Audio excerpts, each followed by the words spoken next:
Hoje em dia os relacionamentos não duram como duravam há 20, 30 anos, né?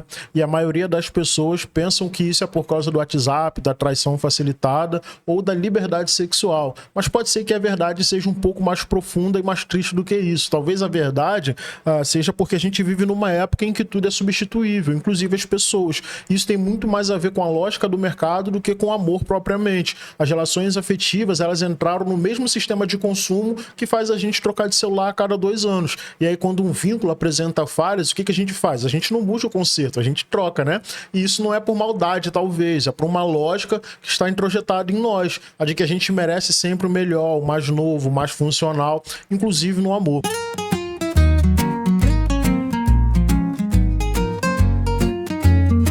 Bom, eu sou o Léo Sobral, esse aqui é o Diário do Homem Comum. Aqui eu falo sobre paternidade, masculinidade, dinheiro e propósito. E se você considera os conteúdos aqui do canal razoáveis, considere se inscrever aqui, tá bom? E se você quer assistir primeiro esse vídeo, para no final tomar a decisão de se vai se inscrever ou não, faça isso. Assista com calma, assista até o fim, deixa um comentário e lá no final você decide sua inscrição, tá bom? E se você quiser, você pode ir além, pode se tornar membro do canal clicando no link aqui na descrição ou no comentário fixado, e por um valor menor do que o valor de uma latinha de Coca-Cola, dependendo da sua região, você se torna membro aqui do canal e me ajuda a continuar produzindo conteúdos aqui, tá bom? Vamos lá, gente. Dito isso, vamos lá. Os casais de antigamente, eles não eram melhores do que os casais de hoje. Eles apenas viviam num mundo onde romper era exceção e não regra, né? Um mundo onde havia menos opções, menos distrações, menos promessas de felicidade instantânea, sacou? Tinha dureza? Claro que tinha, né?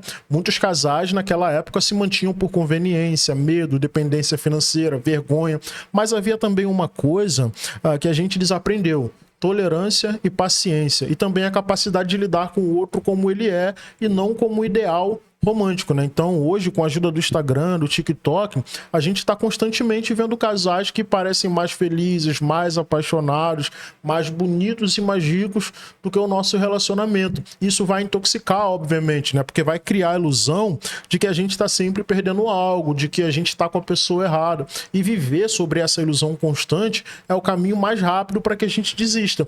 E aí a lógica do descarte invade os afetos, né? Não gostou do jeito que ele fala? Bloqueia.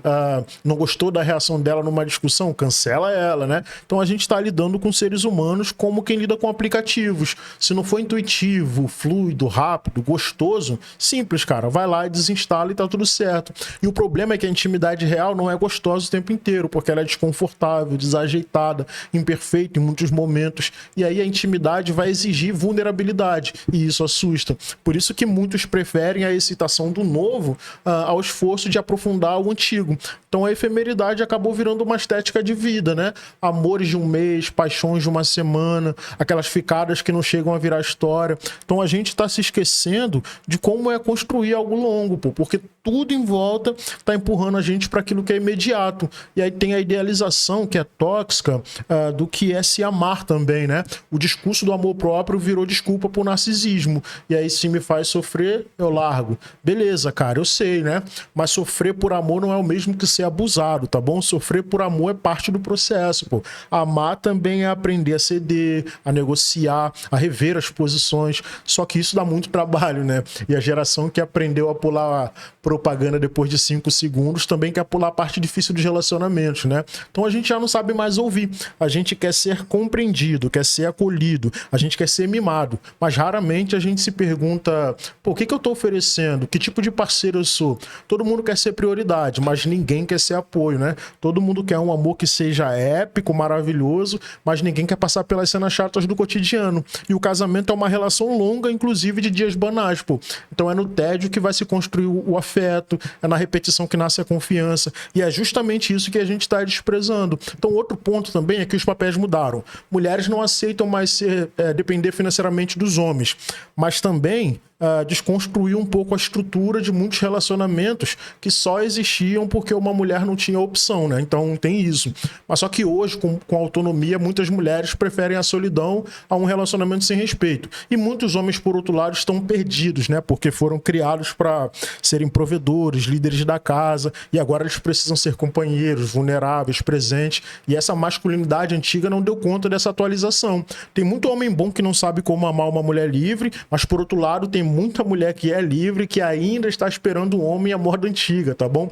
E aí essa incompatibilidade entre o desejo e a prática vira um ruído entre os casais, pô. E a gente também vive um tempo de meio que de burnout emocional, né? As pessoas estão cansadas, trabalham demais, ansiosas, e quando elas chegam no relacionamento, elas chegam como quem chega no fim de uma maratona, sem paciência, sem tempo para ouvir, para cuidar, para nutrir o relacionamento, e elas esperam que o outro seja o alívio para esse caos. Mas se o outro estiver fragilizado, e aí? Já era, pô, vai vir a frustração, né? Então a vida tá cada vez mais difícil, cara. E quando a vida tá difícil, o amor acaba virando campo de descarga, quando era para ser um campo de cura. E obviamente que isso vai adoecer. Muitos não vão suportar esse peso e vão acabar rompendo esses relacionamentos. Então os casais de antes duravam mais porque o mundo girava mais devagar, pô. Hoje tudo é excesso, irmão. Informação, estímulo, desejo. A gente está o tempo todo sobrecarregado, menos de presença. E o amor precisa de tempo, de silêncio, de intervalo. O amor precisa de espaço para respirar. Mas a gente está sempre correndo, né? A gente está sempre postando, sempre buscando a próxima validação. Então é muito difícil sustentar uma história quando todo o ambiente empurra a gente para o fim. E agora, existe também um veneno que é um pouco mais sutil, que é a comparação. Então você vê um casal no Instagram viajando, sorrindo, trocando declarações de amor, e aí você pensa assim: pô, meu relacionamento é morno. Só que você não vê a briga que eles tiveram no aeroporto, o silêncio constrangedor no restaurante, a insegurança que ela sente, a dúvida que ele tem. Você simplesmente não vê a realidade, você vê a vitrine e você tenta viver a sua vida como se fosse um filme. Só que a sua vida é real, pô, cheia de falhas, dores, e é justamente aí que mora a realidade. Porque o amor é isso, né? Não é cinema. O amor é cozinha, conta pra pagar, TPM, mau humor. E se a gente não resgatar esse entendimento, a gente vai continuar desistindo um do outro cada vez mais rápido, pô. E por último, cara, tem o medo da dependência, né? As pessoas se orgulham de serem autossuficientes, de não precisarem de ajuda, de não precisar de nada e nem ninguém. Só que o amor, cara, é uma fonte de dependência, saudável, afetiva, mas isso é dependência, sacou? É você poder contar com o outro, saber que tem alguém ali. E muita gente não consegue mais viver isso, cara, porque amar exige confiar. E confiar exige se permitir cair. Só que quem já caiu demais, às vezes só quer se proteger. Então desiste antes mesmo de se entregar. E aí acaba que no final os casais não duram porque as pessoas estão com medo, pô.